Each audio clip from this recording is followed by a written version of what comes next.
지난 9월 30일부터 10월 3일까지 인천 아시안게임이 열렸죠. 그래서 뭐 표면적으로는 금 6개, 은 2개, 동 2개 해서 표면적으로는 뭐 괜찮은 성적을 얻었다는데 그 첫날부터 끝날 때까지 양택진이자는 쭉 경기장에 있었는데 어떻게 봤습니까? 잘 봤죠. 잘 봤어요? 어땠어요? 바깥에서는 사실 한 4개 정도 봤어요. 그러니까 그렇죠.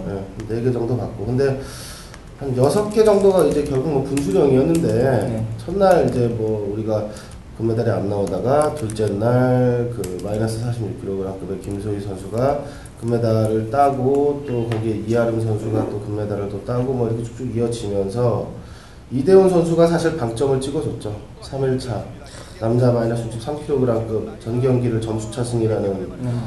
근데 저는 사실 그 점수도 그렇지만 경기 내용이 내용이 정말 너무 물론 우리가 이런 건 짚고 넘어가야 된다고 봐요. 왜냐면은 지금 아시아권에서 이번에 그 아시아 선수권 대회에 출전한 선수들이 아무래도 세계 대회나 그랑프리 수준 정도에 나오는 선수들보다는 약간 그 경쟁의 구도가 조금은 약간 헐거운 상태라고 할 수 있지만 그래도 이대훈 선수가 전 경기를 다 점수차층으로 올라가면서 보여준 이 내용적인 건 이거 사실 국민들한테 선물 줬다라고 생각해요. 태권도로 살렸죠. 네. 이번에 아시안게임 같은 경우에도 미디어데이 때 가서 얘기했을 때 뭐냐면 런던 올림픽 때 TV 화면에 비춰진 자기 모습이 국민들한테 얼마나 못나게 보였을까. 자기가 그 표현을 해요. 못나게 보였을까. 그게 너무 가슴에 남아있어서 아시안게임 때는 국민들한테 그걸 좀 갖고 싶다. 지금 이대훈 선수 얘기를 계속 하니까 이대훈 선수 한번 전화 인터뷰 한번 해볼까요? 지금 아마 용인대야에서 아마 수업을 받고 있을 거예요. 이대훈 선수. 진짜요? 이대훈 선수 아버지가 저하고 술 친구잖아요. 그 이야기하지 말라고. 이미지가 좀. 여보세요? 예, 이대훈 선수. 네, 안녕하세요. 예, 지금 어떻게 아시안게임 끝나고 어떻게 지냅니까? 지금요? 네. 지금 그냥 쉬면서 네. 인사드릴 때 인사드리고 학교 수업 들어갈 때 수업 들어가고 이렇게 지내고 있어요. 아, 그렇군요. 네. 그 인천 아시안게임 때 그 출전한 모든 경기를 점수차승으로 거뒀잖아요. 네. 그 뭐 비결이 뭐였어요? 비결이요? 네. 비결 뭐 따로 비결은 없고 그냥 트레이닝 운동도 열심히 했는데 또 초반에 득점이 잘 나가지고 더 자신감 있게 했던 게 점수차승으로 이어진 것 같아요. 그 이제 이대훈 선수한테 남은 목표가 2016년 리오 올림픽에 이제 다시 금메달에 도전하는 건데 네. 나 이대훈이 리오까지 어떻게 준비해서 어떤 모습을 보여드리겠다 이런 얘기 한마디 좀 듣고 싶네요. 더 많은 노력을 해가지고 조금이라도 더 기량의 변화가 있는 거를 보여드리면서 준비하고 싶어요. 보여드릴 수 있게. 보여주는 경기. 그 태능에서 지금 이대훈 선수가 지금 5년째 올해까지 5년째 지금 대표 일진으로 훈련을 하고 있잖아요. 네. 이대훈 선수가 5년, 그러니까 다른 선수들에 비해서 가장 장기로 있는데 네. 리오까지 우리가 가면서 리오 올림픽까지 우리가 데뷔를 하면서 대표팀에서 이런 것들 그러니까 뭐 훈련 방식이 됐건 아니면 선수 개개인의 자세가 됐건 아니면 환경적인 게 됐건 이런 것들이 조금 더 보완되면 리오 올림픽을 준비하는데 좀 전력적으로 큰 도움이 되겠다라고 생각하고 있는 거 있어요?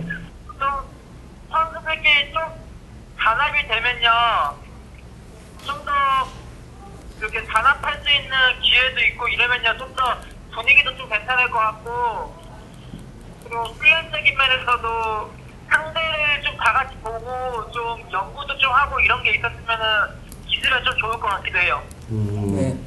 다 같이 비디오도 보고 뭐 이런 것도 좀 분석도 하고 서로의 생각을 좀 공유하고 이러면은 서로의 장점을 좀 더 배울 수 있지 않을까 생각이 들어요. 전력 분석 그러니까 상대 선수들, 경쟁 선수들에 대한 그 경기를 좀 수집해서 좀 본다거나 이런 것들이 그리고 이제 전략도 짜고 이런 것들이 본인 생각에는 조금 그래도 충분치 않았다 이렇게 생각하는 거예요? 아무래도 이제 그냥 다 같이 모여서 다 같이 생각을 공유해 본 적은 없는 것 같아요. 그 대표 간판 스타 아닙니까? 그 딱 태권도 하면은 유력한 뭐 금메달 후보 영순위로 늘 이대훈 선수가 이제 지목이 되는데 늘 그러면은 이제 심리적 부담감, 많은 사람들이 이대훈 나가면 금메달 딸 거야라는 어떤 기대감들이 있을 텐데 그에 대한 부담감은 어때요? 부담감이 좀 없지는 않는 것 같고 조금은 있는 것 같아요. 네. 그거에 대한 심리적 부담감이 심하진 않아요. 그게 오히려 그게 더 본인한테 또 일부분 도움이 되나요? 아니요, 도움이 되는 것 같지는 않고 그냥 여기 안 좋게 되는 것 같지는 않아요. 그냥 그런 것 때문에 더 열심히 하는 것도 있기도 한 것 같아요. 네. 한 가지만 더 저 물어볼게요, 이 선수. 네. 그 우리나라 간판 에이스 선수인데 네. 그 세컨드에 어느 코치가 앉아 있느냐에 따라서 이대현 선수의 어떤 심리적인 안정이라든가 전략 전술이라든가 많이 좌우하나요? 아무래도 그렇게 그 세컨에 따라서 큰 마음의 변화가 있지는 안 좋은 것 같고요. 네. 근데 이제 작은 마음의 변화는 있긴 있을 것 같아요. 네. 아직은 이제 세컨이 이제 한 선생님만 계속 들어오시다 보니까는 아직은 어떤 변화가 있을지 잘 모르겠는데 네. 그냥 세컨 봐주시는 분하고 마음을 잘 맞춰가지고 커뮤니케이션이 잘 이루어져야 된다는 거는 확실한 것 같아요. 예, 알겠습니다. 그 지금 수업 받고 있는데 전화에 응해주셔서 고맙습니다. 아, 감사합니다. 네, 또 뵐게요. 안녕히 계세요. 네. 지금 이대현 선수하고 좀 간단히 인터뷰를 했는데요. 사실 이번 인천 아시안게임 경기 보면서 우리 두 기자도 다 느꼈겠지만 그 김소연 선수, 김소희 선수, 김태환 선수, 이대훈 선수 잠깐 끊어. 아니, 금메달 딴 선수들 이름을 자꾸 틀리면 어떡해요? 김성희, 김태훈인데 김소연, 김태환 이러면 어떡해요? 아니 지금 빗나갈 수도 있는 거지. 김태환은 좀 심하네. 김태환은 내가 하도 저 대한타ekwondo 김태환 회장 기사 쓰다 보니까 입에 뱉다야. 김태훈이지. 전화기. 다시 갈게요. 이거 전화기도 안 껐네. 이러니까 매일 걸리지 집사람한테. 다시 하자. 이번 인천 아시안 게임을 보면서 김소희 선수, 김태훈 선수 그리고 우리 간판 이대훈 선수 이 세 경기를 빼고 나머지는 사실 좀 지루하고 재미가 없더라. 뭐 중간중간 민망한 경기도 있었고 제가 마지막 날은 제가 관중석 쪽에서 이제 봤는데 굉장히 보기 안 좋았어요. 뭐가 보기 안 좋았냐면은 그 관중석에서 바라본 본부석 쪽이 너무 지저분했어요. 너무 많은 사람들이 그것도 특정 국가 한국 사람들 위주가 95%가 쫙 깔려가지고 거기에서 어떤 사람은 막 세칸 보고 뭐 전무이사 뭐 총감독 막 두루두루 여러 사람들이 뭐 많은 이제 해외 취재를 나가다 보면은 어떨 때 보면 집행 그 뭐 운영위원들이 막 자기 자국 선수 우즈베키스탄 갖고 막 메달 따면은 관중 운영위원이 갑자기 뛰어나가지고 막 이거 하고 있어요. 야, 저런 무식하게 저 했는데 야, 그 우리나라가 똑같이 하고 있대. 아시안 게임에서. 나 이래 민망해가지고.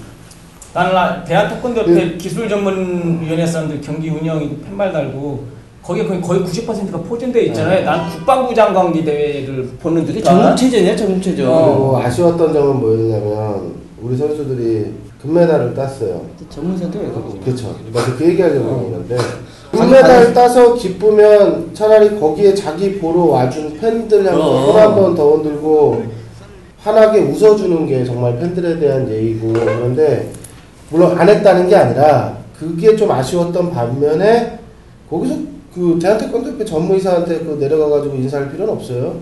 예.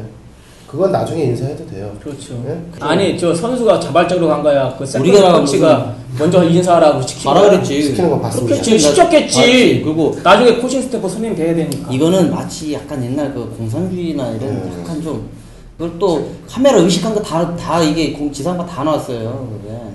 그게 참 벌송상하더라고. 그런 것들은 상당히 우리가 스스로 문화적인 측면에서도 좀 이제는 좀 배제해야 돼. 우리나라가 늘 경기 운영 면에서 전 세계에서 가장 세련되고 가장 잘 운영하고 한다고 했는데 이번에 가장 좀 삼류.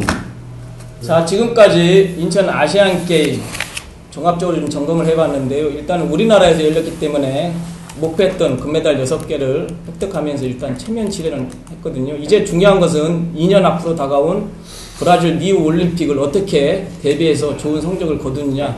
이게 관건인 것 같습니다.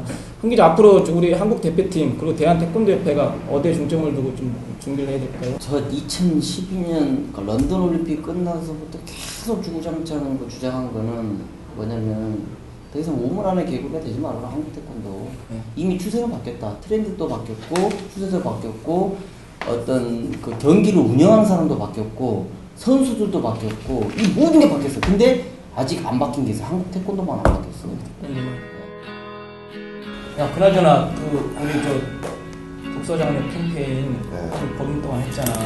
반응도 좀 긍정적이고 앞으로 우리가 장기 프로젝트로 하기로 했는데 두 사람 책 읽었어? 읽고 있습니다. 읽어야지. 너무 읽고 있습니다. 그동안 뭘 느꼈어? 아직 뭐 느꼈다고 할 만큼 많이 읽진 않았고요. 읽고 있는 중이에요. 다만 공자의 이 자자가 공자의 자자. 선생이라는 뜻이라는 거를 고등학교 때 다시 처음 알았습니다. 홍 기자는 나를 이기는 싸움. 뭐 많이 그거는 단락단락별로 될 수 이렇게 편한데. 인상 깊었던 것도 남은 거는 어떤 분노하지 말아라. 제가 약간 욱하잖아요. 아직도 그러거든요. 괜히 막 열려고 결국 손해보는 거는 나 스스로 그냥 괜히 화내서 분노해서 절대 분노한 사람은 싸움에서 이길 수 없다. 근데 나는 그런 거 같아. 그런 책들이 꼭 책이 아니라 이 문구 같은 거 있잖아. 그러면 우리는 이제 전통적으로 말을 많이 하는 것을 삼가하라라고 이렇게 많이 듣고 자라잖아요. 근데 레닌 같은 경우에는 이런 말을 했어요. 말하지 않는 것은 모르는 것이다. 그러니까 모르기 때문에 말할 수 없는 것이다라는. 그러니까 이게 모든 게 그 단어, 그 말만 놓고는 해석을 할 수 없고 상황에 따라서. 왜냐면 화를 내야 될 때 또 화를 안 내는 것도 문제가 있는 거잖아요, 사실. 나는 사관이란 무엇인가는 이봉 교수님이 주셨는데 가장 어려운 책인 것 같아. 이거는 처음부터 끝까지 다 읽을 수가 없어. 이봉 교수님도 보니까 듬성듬성 읽으셨더라고요. 근데 그건 어쩔 수 없는 거예요. 자기 관심 분야 그 소제목에 맞게 있기 때문에. 선생님이 어렵다 그러면 진짜 어려운 책이야 그게. 그래서 막 철학 이야기도 나오고 사상 이야기도 나오고 막 그래서 나도 좀 읽긴 읽었는데. 근데 박 PD도 책 많이 가져갔잖아. 저 태권도전 하나 갖고 가서 휴가 때 본다고.